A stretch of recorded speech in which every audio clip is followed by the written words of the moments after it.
অনেক সময় তাড়াহুড়োতে সকালের খাবারটা এটা সেটা দিয়ে চলে যায় বা ঠিকঠাক মতো খাওয়াই জোটে না। তাই সকালবেলায় কারো যদি তরকারি করার সময় না থাকে বা তরকারি খেতে ইচ্ছে না করে, তাহলে এভাবে আমার মতো আলু গ্রেট করে ডিম, পেঁয়াজ আর লঙ্কা দিয়ে ভেজে খেতে পারো, দারুণ লাগে। আর গরম গরম রুটি, তার সাথে গরম গরম ডিম ভাজা, জাস্ট যারা খেয়েছো তারা তো অবশ্যই জানো, আর যারা খাওনি একবার অন্তত ট্রাই করো। রুটি একদমই লোভনীয় লাগছে না।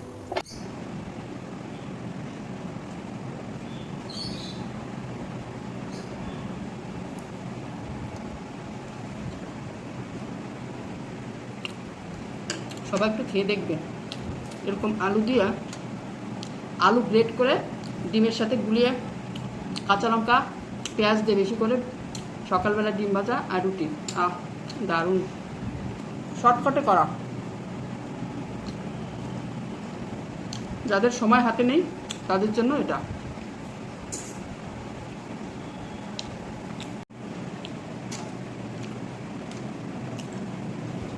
আর এই যে লঙ্কা, সবাই একবার অবশ্যই ট্রাই করবে এভাবে গ্রেট করে আলু দিয়ে বেশি করে পেঁয়াজ কাঁচা লঙ্কা দিয়ে আর ডিম ভাজা, গরম গরম ডিম আর গরম গরম রুটি সকালবেলায় জমে যাবে একদম।